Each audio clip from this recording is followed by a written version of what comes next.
Welcome back to the Daily Grind, everyone.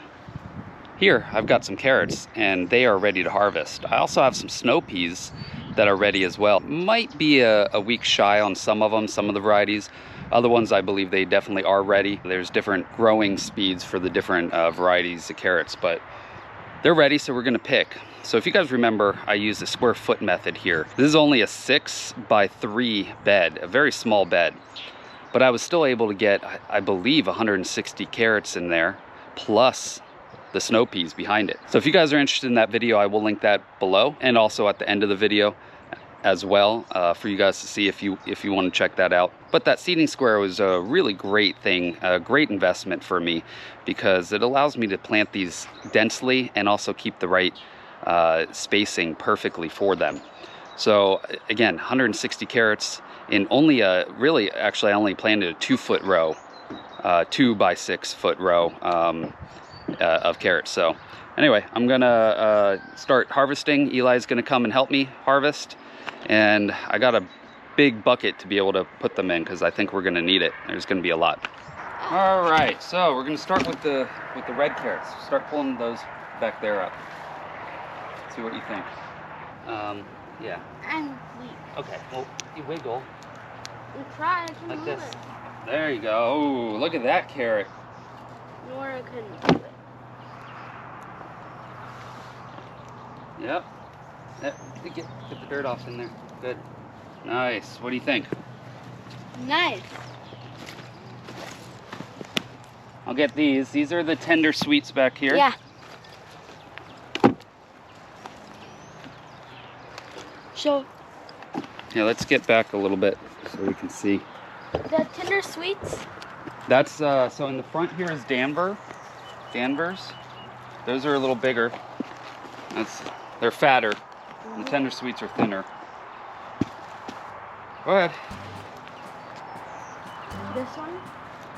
That's I think tender sweet. I don't know.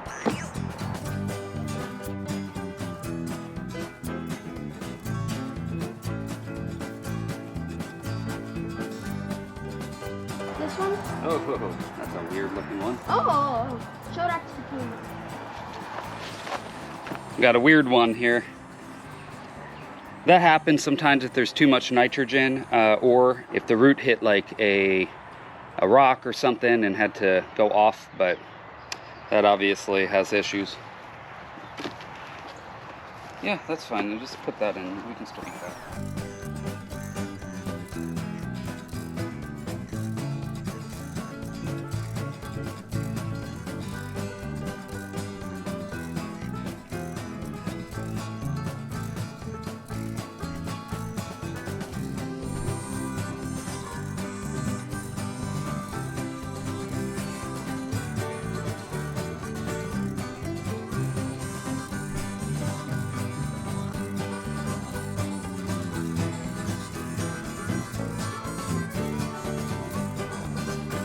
There is quite a bit of carrots here. Now we've got to pull the tops off. We're going to feed the tops to the carrots.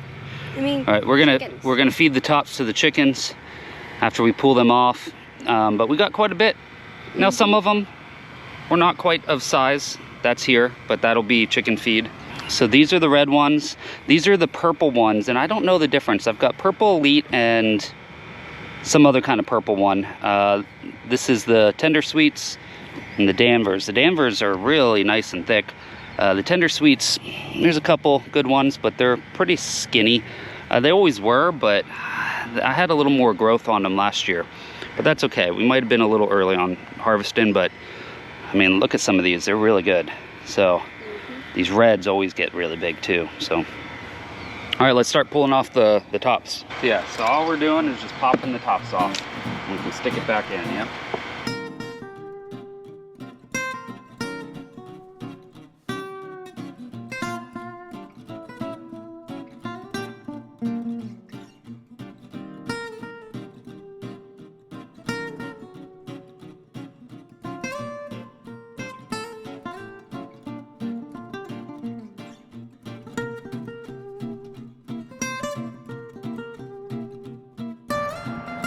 All right. Well, that's not bad, guys. That's quite a few good carrots here. So we'll wash these up. We're gonna eat a couple of them fresh, and then we're gonna cut up a bunch and freeze them. Now, if you wanted to keep them longer, you would want to not just break off the top like that. You'd want to leave a little bit, and then they can stay in your fridge for maybe up to like 2 months, maybe even a little longer. Last year we had some that lasted quite a while, but then, you know, some of the last little bit started rotting, which was unfortunate. You would want to leave a little bit if you're going to keep them for long term, but we're not. So we're going to keep these for maybe, you know, a week or two in the fridge max, but most of these we're gonna cut up and freeze, but just keep what we're gonna eat in the next little bit. So gotta watch these up, but in the meantime, let's go ahead and toss this with the chickens. You want to give these to the chickens? Yep. All right, the chickens are super excited. They see this stuff coming. Oh, sorry. I was trying to get it out. That's fine. Go get more. Go get more. Let's bring more to the chickens. Good job, bud. Chickens are super happy. They love it. This is actually like one of their favorite things. This, cabbage. There's a host of different things that they just absolutely go crazy for. They would probably attack each other for it, but there's plenty of it, so. Hey, be nice when you throw it. Is there more? Yeah. Okay. All right, so I'm gonna hose these off. You wouldn't want to do this if you're gonna keep them long term in the fridge, but since we're gonna freeze them, it's totally fine. It smells like carrots here. Yep, well.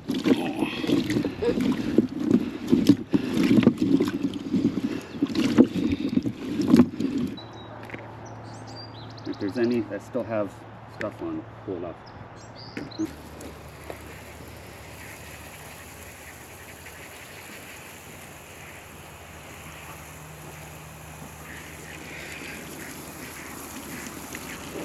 Well, all right, guys. Got quite a few carrots. I'm gonna go inside and weigh, and I'll put right here how much all this weighs. But there's quite a bit. I would say probably 4 or 5 pounds of carrots. This is not bad at all. And these are way sweeter than what you get in the grocery store. You might think, okay, well, you can buy for 10 bucks carrots in the grocery store, maybe more depending on where you live, but for that many carrots. But really, in reality, these are way better tasting, way sweeter, and healthier. So, you know, no pesticides, no nothing. So if you wanted like really good organic carrots, you would pay a lot more than 10 bucks. So this is, you know, pretty decent harvest for just a small little area. Now, this is only 160 carrot seeds that I planted. I've got areas where other beds where I've got 300. I've got another bed with 250. So over the next couple months, we're gonna have quite a few carrots as those get ready. And look at these. Some of these are just so beautiful. I think this is the Purple Elite. These red ones are really pretty and taste great. So they're great looking carrots. All right, well, thanks for watching, everyone. If you guys like this kind of content, please subscribe, hit that bell notification for future video updates. Also, if you could hit the like button, it would really help me and the channel out. Just so you know, I will link below for all the tools that I use for planting these. So that's the seeding square and the tool that I use to seed those snow peas. And by the way, we do need to still harvest some snow peas. So I'm gonna get these inside. I'll bring this colander back out and we'll harvest some snow peas.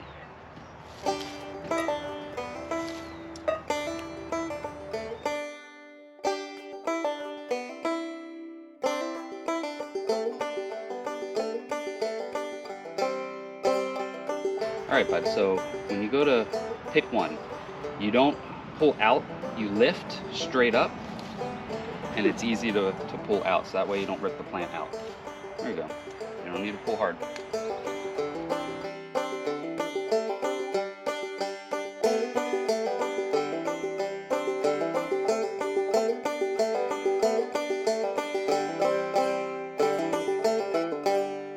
All right, guys, so not too bad.